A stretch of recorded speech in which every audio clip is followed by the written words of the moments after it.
as humans, we're part of nature.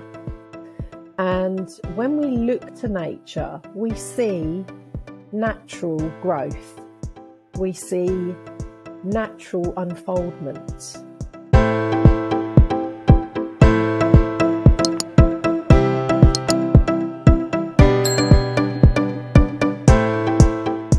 Today's masterclass is on following your inner guidance. Our guest today is my dear friend, Jo Barnard.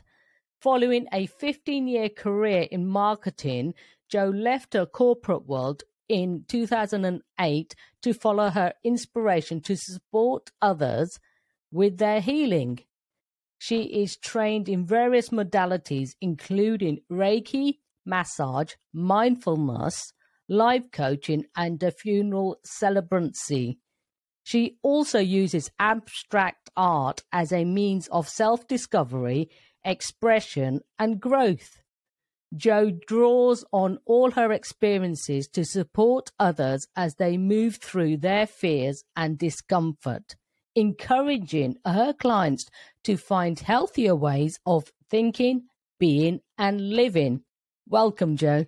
Thank you so much, Anita. That was a lovely, warm introduction. Thank you. You're welcome. So for the listeners that are listening and don't know what is inner guidance, can you please explain that? Our inner guidance is the voice within that wants to take us through life following the easiest, most fulfilling path. But I'd like to put it into context. As humans, we're part of nature.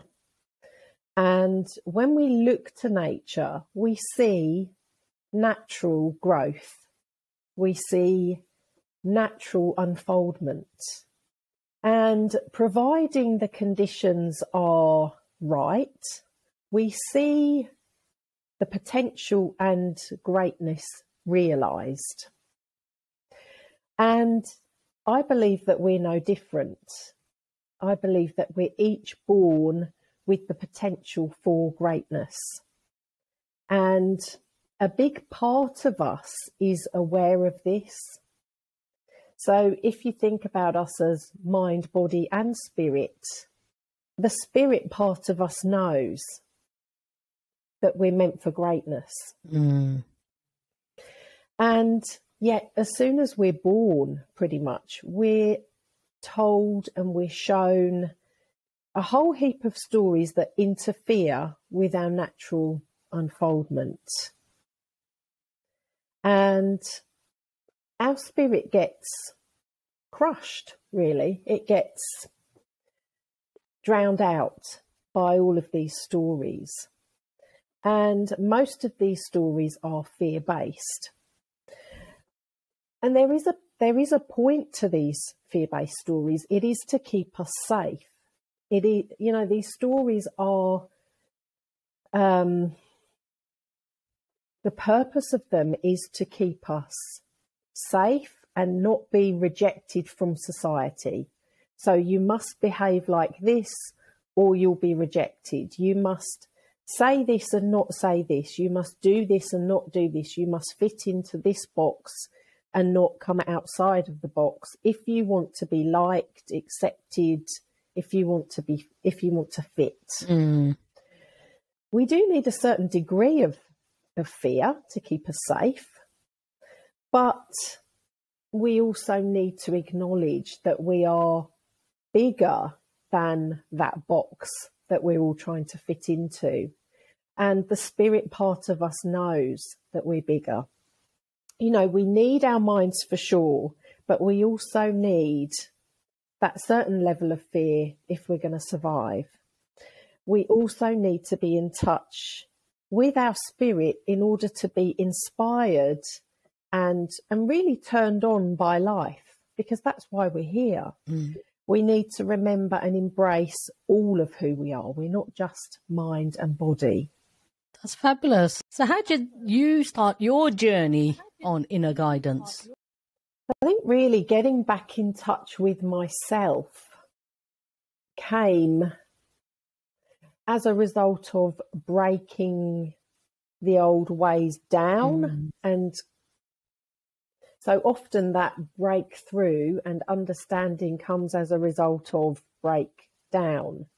So I was very open and connected as a child. I was pretty confident, fairly confident as a young child. And I remember that confidence completely going when I was at school. So when I started school, I was very confident. I used to read to the class when I was 4 or 5 years old. I was very happy to share what I knew.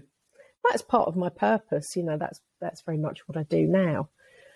And that got crushed along the way. And I think when you're 5 and you're reading to the class, that's cute. But when you're 7 or 8, it starts to be, you think you're better than someone else, or you're a show off. Don't show off, sit quietly. I've never been a show off. I've never considered myself better or worse than anyone else. But I think that confidence just got crushed along the way. So that was part of me losing my spirit, I suppose. But I did also have a connection with a higher power, with God, if you want to call it God. So Mum's a Christian, my dad was atheist. And I used to go to church, not every week, but I used to go to church with Mum sometimes, and I used to feel a sense of connection when I was there. So I loved talking about love and goodness, and I loved everyone singing together and the sound that created. Mm-hmm. There was a sense of union and connection that I really loved. And I did pray. I felt connected. And I think when I was about 11 or 12, I chose to be confirmed. Okay. So I was confirmed. And probably a couple of years later, I remember being in church and the vicar talking in a very fear-based way. And it just did not resonate with me. He said something along the lines of, if you don't believe in God, you'll go to hell. And I can't remember the exact words.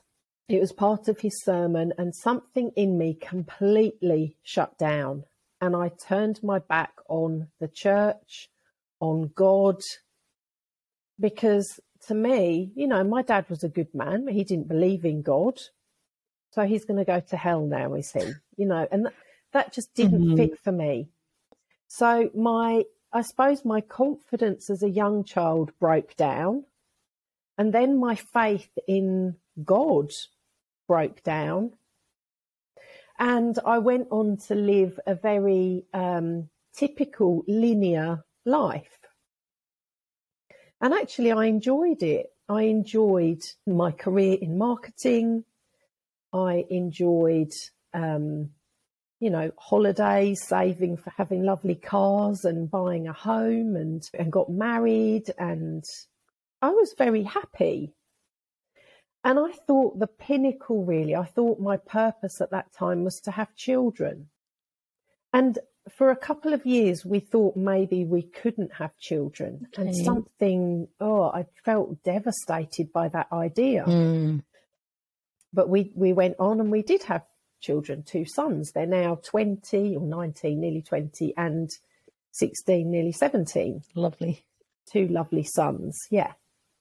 And when my first son was born, I absolutely adored him, and I still adore him. And that love is huge. But soon after I'd had him, I realised that wasn't my purpose. That was part of my journey, a really important part of my journey. I mean, having children teaches us so much about ourselves, for sure. Absolutely. As you know. Yeah, they teach us more than we can ever teach them. Absolutely. So I'm truly grateful to have my family.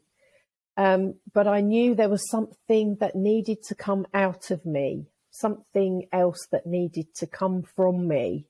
I searched for a while outside of me, and it wasn't outside of me. So I think that was kind of a breakdown point, of a breakdown of really of identity, or if I take off these hats that I'm wearing, if I take off the wife hat, the mum hat, the daughter hat, the sister hat, who am I and what am I here for? And I soon discovered, or reconnected really, with that spirit part of me through reiki. Okay. Was my introduction back to self, really. A big part of reiki is meditation, and meditation involves, whereas prayer is about asking for something, usually, meditation really is about listening to the answer. Yes. Really, that brings me on to probably the first point of finding our inner guidance in the first place, is to come back to ourselves, and that takes stillness. It takes a certain level of stillness. And yet, when you're on the hamster wheel of life with 101 jobs that need doing, and that's never ending, really it has to be a conscious choice to make time for that stillness, to really get still enough to listen and understand what's going on within us. And once we get still enough and we can begin to witness what's going on within us, we become the observer.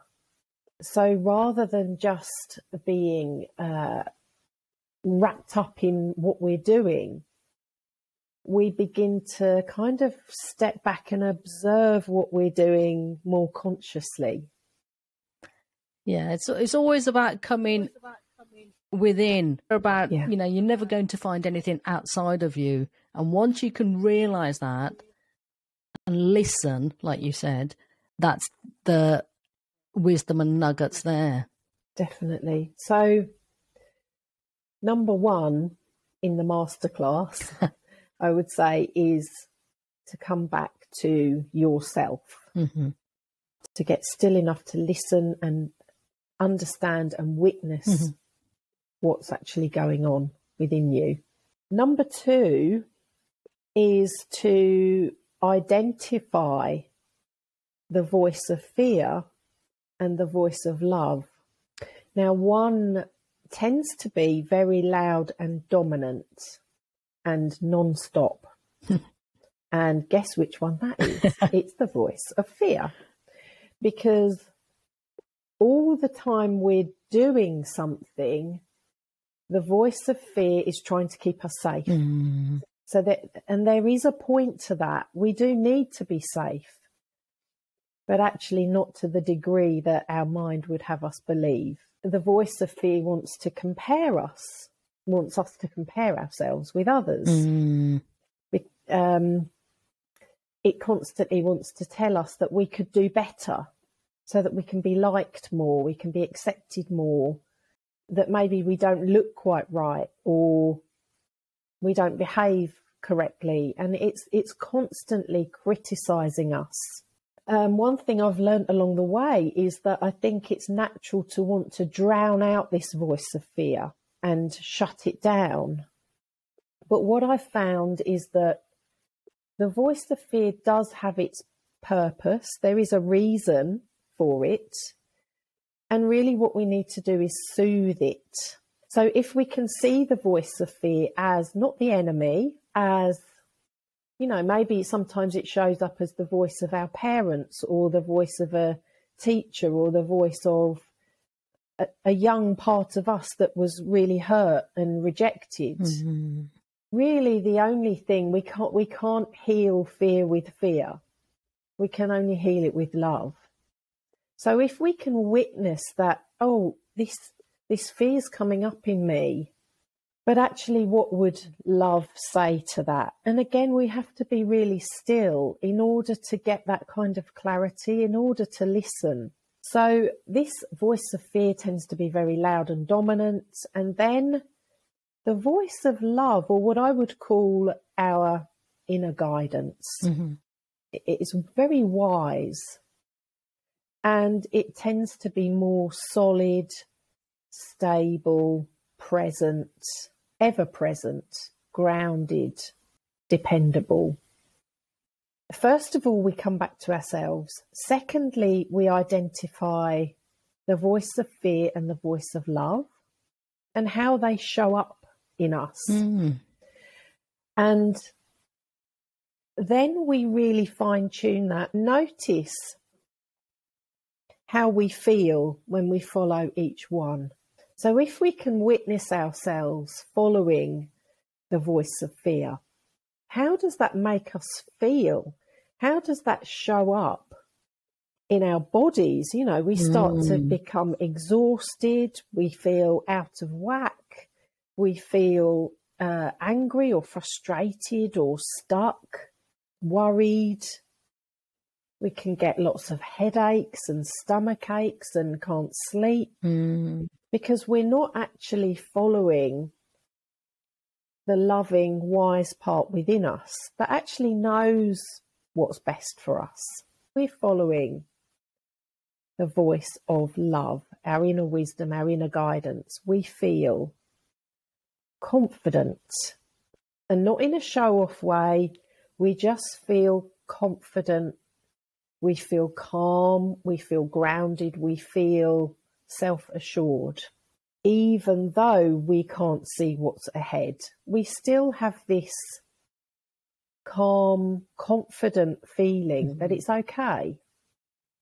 Now, for me, that voice shows up probably around my abdomen area. If I was to feel into it physically, it's a gut feel, but it's very calm. And it says, it's okay, you've got this. And it's so sure. So it's really important that I can hear that and that we can hear that. So number 3, notice how you feel when you follow each voice. And you can also look at how you're feeling now. Do you feel out of whack? Do you feel confused and anxious and worried and frustrated and stuck? If you do, it's because your spirit knows you're meant to be taking a different path. Interesting, that, definitely. So then we move on to possibly the final, well, number 4 in the masterclass, which is to be willing to take inspired action. When you feel inspired, that is because you are in spirit. You are connected with that spirit part of you that wants you to do something exciting and new. And what if I try this? I feel really drawn to that. So when that inspiration strikes, we need to be willing to take action, inspired action, because that's when we feel aligned. That's when we feel in flow. Because at that point, when we are taking inspired action, we're co-creating with the universe. We are unfolding as we're meant to. We are becoming our potential realized. That's very important. To summarize again, follow that inner guidance. We need to come home to ourselves. We need to really understand what's going on. We need to identify the voice of fear and the voice of love. We need to notice how we feel when we follow each of those. And we also need to be willing to take action when that inspiration comes, when that wisdom lines up with that feeling of excitement. We need to be willing and courageous enough to act on that. That's fantastic. For anybody that wants to actually go ahead and use those tools straight away, then definitely can and get inner guidance for themselves. Where can the listeners find you online? What's your website, Jo? My website is theevolutionofyou.co.uk, and I have I really spend probably a lot of time on Facebook. That's my main channel of communication and sharing is Facebook. So you can find me there, Jo Barnard. I'm also on Instagram as Jo Barnard Art. So you can find me there too. But yeah, feel free to message me through Facebook or email me through my website if you want to get in touch. Yes, and all your contact details will be in the show notes, so anybody can do that as well. Thank you for sharing your insightful wisdom and knowledge with us today, Jo Barnard. You're very welcome. Thank you. And a couple of last questions from me, because we are all about courage. Create the courage to be fearless. What is one of the most courageous things that you've done? I'm sure there's many, but what is one of them? I think the thing that springs to mind first and foremost is having the courage to take my youngest son, out of school and homeschool him. Wow. When everyone else kind of thought it was a bit of a mad idea. Or even if they didn't think it was a mad idea, they worried. But that inner voice told me, you've got this. And it was so strong. I followed that. And it was the best thing. Wow. Yeah. See, again, coming from inside. Absolutely. Yeah. Yeah. And my final question is, what is your definition of courage? My definition of courage. I think it's really moving through the discomfort and fear towards your goal or towards what you want to do. Fearlessness is a strange word in a way, because I don't think we're ever without fear. If we're embarking on anything new, fear is going to come up in some way, and that makes us uncomfortable. But really the courage is the moving through that fear into the greatness. So following that inspiration takes huge courage.